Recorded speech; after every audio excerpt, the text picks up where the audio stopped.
آج کل پاکستان میں سیلاب نے تباہی مچا رکھی ہے اور ایک بار پھر سب ایک ہی رونا رو رہے ہیں، اور وہ یہ کہ کاش ڈیم بنا لیے ہوتے تو آج اتنی قیمتی جانیں ضائع نہ ہوتی۔ اور جب بات ڈیمز کی ہوتی ہے تو سب سے پہلا نام جو ہمارے ذہن میں آتا ہے وہ ہے کالا باغ ڈیم۔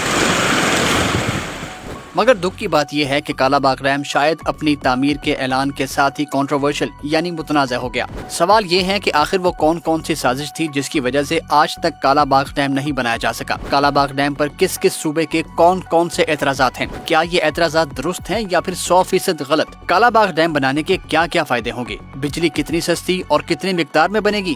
کالا باغ ڈیم سیلاب روکنے میں کیسے مدد کرے گا؟ اس سے کتنی بنجر زمینوں کو پانی مل سکے گا اور یوں زراعت کو کتنا فائدہ ہوگا؟ اور کیا کالا باغ ڈیم کی تعمیر سے سندھ کی زمینیں بنجر ہو جائیں گی اور خیبر پختونخوا کے شہر نوشہرہ، چارسدہ، پبی، مردان اور ثوابی ڈوب جائیں گے؟ ان سوالوں کے جواب سمیت کالا باغ ڈیم کے متعلق اہم بات آپ کو بتائیں گے اس ویڈیو میں۔ تو ویور، سب سے پہلے بات اس سازش کی جس کی وجہ سے کالا باغ ڈیم متنازع ہو گیا۔ جب کالا باغ ڈیم کی تعمیر کا فیصلہ ہو گیا تو برطانیہ سے ایک ٹیم نوشہرہ آئی جس نے نوشہرہ کے تمام مکانوں کی چھتوں پر نشان لگانے شروع کر دیے۔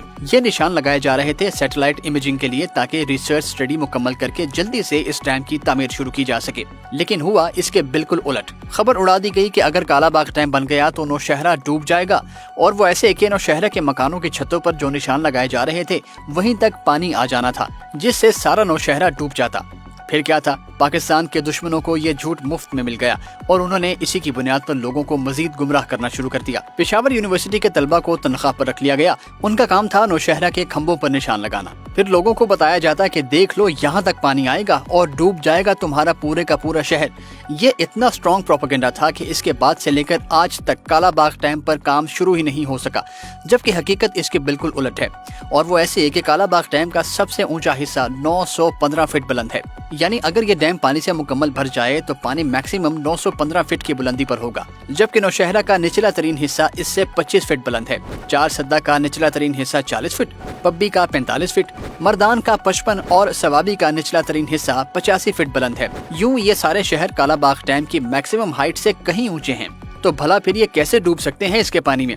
مطلب کچھ بھی ہو جائے گا، کالا باغ ڈیم کا پانی ہر صورت ان شہروں سے نیچے ہی رہے گا، اور یہ علاقے کالا باغ ڈیم سے اونچے۔ سندھ کی بات کریں تو اس نے اعتراض کیا کہ کالا باغ ڈیم بننے سے سندھ صحرا بن جائے گا، جبکہ حقیقت یہ ہے کہ کالا باغ ڈیم بننے سے 40 لاکھ ایکڑ فٹ مزید پانی سندھ کو ملے گا۔ اس زرعی پانی سے سندھ کی 8 لاکھ ایکڑ زمین سیراب، جبکہ لاکھوں ایکڑ سیم زدہ زمین قابل کاشت ہو جائے گی، اور سندھ کے کسان کو فائدہ ہی فائدہ پہنچے گا۔ اور تو اور یہ ڈیم تعمیر کر کے اس میں مچھلیاں پالی جا سکیں گی جو دریائے سندھ میں چلی جایا کریں گی۔ یوں دریائے سندھ میں مچھلیوں کی تعداد بھی بڑھ جائے گی اور ہوگا اس انڈسٹری سے وابستہ لوگوں کا فائدہ۔ اور اب بات سیلاب کی۔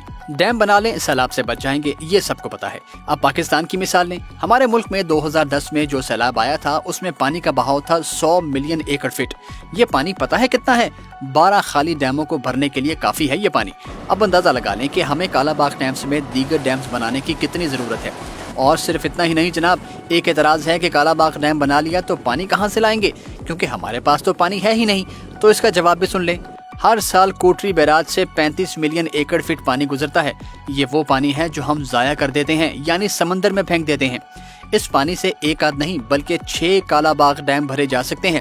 اور یہ مت بھولیے گا کہ یہ سیلابی پانی نہیں ہے، تو یہ اعتراض تو اپنی موت آپ ہی مر گیا کہ پانی کہاں سے آئے گا کالا باغ ڈیم کے لیے۔ اور اب بات کالا باغ ڈیم کے دیگر فائدوں کی۔ کالا باغ ڈیم ایک نیچرل ڈیم ہے، اس کی سائٹ 3 اطراف سے پہاڑوں میں گھری ہے۔ یوں یہ ایک بنا بنایا ڈیم ہے۔ اس سے 3600 میگا واٹ بجلی پیدا ہوگی۔ یہ بجلی ہمیں صرف اور صرف 2 سے 3 روپے فی یونٹ میں پڑے گی۔ سستی بجلی ملنے سے ہماری ایکسپورٹس میں اضافہ اور امپورٹس میں کمی ہوگی۔ کالا باغ ڈیم کی تعمیر سے ڈائریکٹلی یا انڈائریکٹلی 1 لاکھ افراد کو روزگار ملے گا۔ یہ ڈیم پاکستان کی 50 لاکھ ایکڑ بنجر زمین کو سیراب کرے گا۔ یوں اس ڈیم سے پاکستان سالانہ 15 ارب ڈالرز کی زائد زرعی پیداوار حاصل کر سکے گا اور ہماری زرعی برآمدات دگنی ہو جائیں گی۔ کالا باغ ڈیم کی تعمیر سے اس کے ارد گرد کے شہروں کا درجہ حرارت کم ہوگا اور وہاں بارشیں بھی زیادہ ہوں گی۔ تو کیسی لگی آپ کو یہ ویڈیو؟ کمنٹ کر کے بتائیے اور اس ویڈیو کو زیادہ سے زیادہ شیئر کریں تاکہ ہم سب کے پاکستان کا بھلا ہو سکے۔